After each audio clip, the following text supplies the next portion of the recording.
बंगाल चुनाव में प्रचंड जीत के बाद नरेंद्र मोदी ने बाघ को सलाम किया, टाइगर को सैल्यूट किया। कहा उस बाघ की आत्मा को आज मिली होगी शांति। वह बाघ कौन जिसे नरेंद्र मोदी ने सलाम किया? दोस्तों, उस पर भी हम बात करते हैं और बात करते हैं कि 1984 में 2 लोकसभा सीट पाने वाली भाजपा आज तीसरी बार केंद्र में, 2 बार तो प्रचंड बहुमत के साथ रही, यानी 2014 में, 2019 में, और इस बार भी जोड़ तोड़ करके सहयोगी दलों के साथ नरेंद्र मोदी तीसरी बार प्रधानमंत्री के रूप में प्रतिष्ठापित हैं। कारण कौन से हैं कि ममता बनर्जी का किला ध्वस्त हो गया। ममता बनर्जी लंबे समय तक कांग्रेस में रही, 1970 से 1990 तक लगभग। उसके बाद उन्होंने तृणमूल कांग्रेस बनाया। फिर सड़क से लेकर के सदन तक संघर्ष करने वाली महिला आज उसका अवसान तो नहीं कहेंगे, राजनीति में उतार चढ़ाव होता रहता है, लेकिन किसी को यह विश्वास नहीं था कि ममता बनर्जी इस तरह से सत्ता से बेदखल होंगी। विपक्ष में तृणमूल कांग्रेस को ही रहना है, लेकिन अंतर ज़्यादा है। आइए दोस्त, दिल्ली में भी भारतीय जनता पार्टी जैसा दल 3 विधायक को लेकर के अगर विपक्ष में रहा है, जहां नरेंद्र मोदी प्रधानमंत्री थे, अमित शाह गृह मंत्री, रक्षा मंत्री थे, जहां राजनाथ सिंह जैसे लोग थे, सब कुछ था, लेकिन उस दिल्ली में भी तो यह राजनीति का तकाजा है दोस्त। कब बढ़ेगा कब घटेगा, अपने अपने ढंग से लोग विश्लेषण करते हैं। लेकिन आप जानना चाहेंगे कि वह बाघ कौन है जिसे नरेंद्र मोदी ने सैल्यूट किया। कहा उस बाघ को, उसकी आत्मा को आज शांति मिली होगी। नाम है श्यामा प्रसाद मुखर्जी, डॉक्टर श्यामा प्रसाद मुखर्जी। यह नाम बहुत से जो युवा पीढ़ी है उनको भूल गया होगा, जो पढ़ने लिखने वाले नहीं हैं वो अभी नहीं जानते होंगे। पश्चिम बंगाल का टाइगर कहा जाता था। यह भी कहा जाता है कि यदि श्यामा प्रसाद मुखर्जी नहीं होते तो बंगाल पाकिस्तान में शामिल हो जाता। यह बात बहुत से लोगों को नहीं पता है। हम भी इसे विस्मय की दृष्टि से देखते हैं, लेकिन यह भी कहा गया कि यदि श्यामा प्रसाद मुखर्जी नहीं होते तो जिस तरह से बंटवारा हुआ, उन्होंने इसका काफ़ी विरोध किया। और फिर अगर देखा जाए तो श्यामा प्रसाद मुखर्जी नेहरू जी के साथ केंद्रीय मंत्री भी रहे। बाद में उन्होंने 1951 में जनसंघ की, भारतीय जनसंघ की स्थापना किया और चले गए थे जम्मू कश्मीर में। जम्मू कश्मीर में गए बिना किसी परमिशन के। उनका कहना था एक देश में 2 प्रधान, 2 निशान और 2 विधान नहीं रह सकते। उसके बाद उन्हें अरेस्ट किया गया, संदिग्ध मौत हो गई। भारतीय जनता पार्टी का यह कहना है कि श्यामा प्रसाद मुखर्जी को मार डाला गया। यह नारा आप सुनते भी होंगे, जहां हुए बलिदान मुखर्जी, वह कश्मीर हमारा है, वह कश्मीर हमारा है, वह प्राणों से प्यारा है। धारा 370 का उन्होंने विरोध किया था और इसके लिए उनकी जान गई तो सीधे सीधे उस समय के तत्कालीन प्रधानमंत्री जवाहरलाल नेहरू को इसका जिम्मेदार बताया जाता है। छात्र राजनीति से अपने संघर्ष की शुरुआत करने वाली ममता बनर्जी का जो आक्रामक रुख रहा है, जमीनी संघर्ष रहा है, देखा जाए तो वामपंथियों को हाशिए पर ला दिया था, जिनकी वहां तूती बोलती थी बंगाल में। अब 15 साल तक सत्ता पर काबिज रही।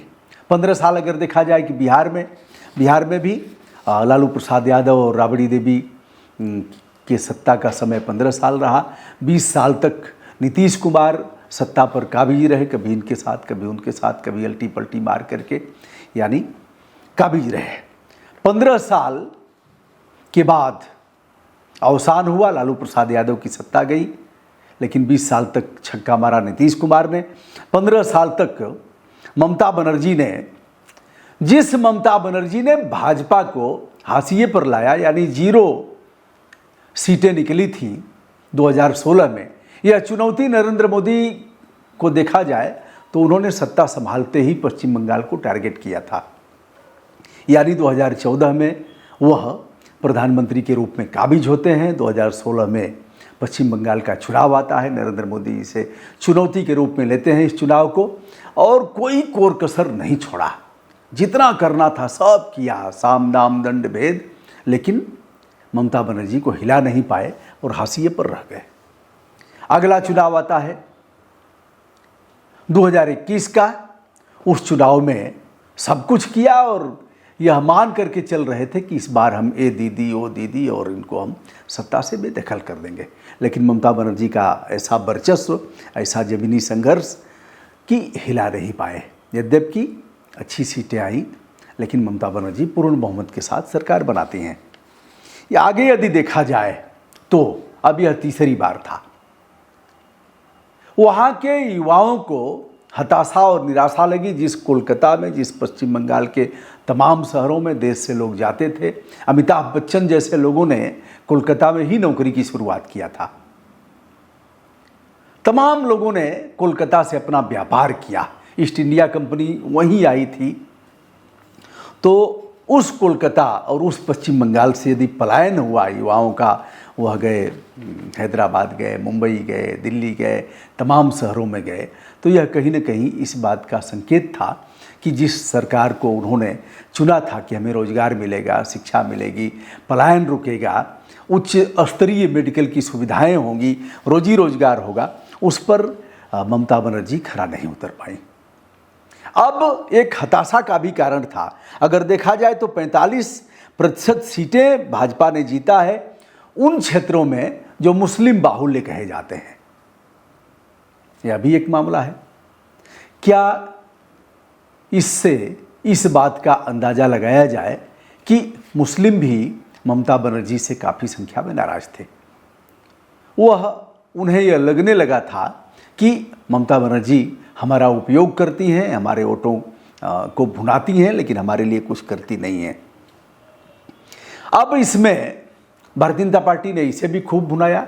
यद्यपि यह कहा जाता रहा कि भाई आपकी सरकार है, गृह मंत्रालय के अधीन वह चीज़ें आती हैं घुसपैठियों को, आप चाहें बाढ़ बनाएं, उसको रोकें, जैसे चाहें वैसे करें। लेकिन इस मामले को भी भारतीय जनता पार्टी ने ठीक से भुनाया और घुसपैठियों के मामले को भी चढ़ बढ़ करके बताया। एक और शख्स हैं जिनकी बड़ी भूमिका देखा जाए, जिनका नाम नहीं आ रहा है, सारा श्रेय तो हमारा प्रधान सेवक ले लेता है। प्रधान सेवक को ही श्रेय जाता है, श्रेय मुखिया को ही जाता है। लेकिन पिछले चुनाव में आदित्यनाथ योगी को ठीक से सुना गया था और इस चुनाव में बुलडोजर और अगले चौराहे पर यमराज, सुशासन, इन चीज़ों को भी, और इन्होंने घुसपैठियों के बारे में जो आक्रामक भाषण दिया उसका भी असर रहा। तो दोस्तों, अगर इसके साथ कुछ अन्य मामलों पर देखा जाए तो हार के लगभग 1 दर्जन कारण हैं।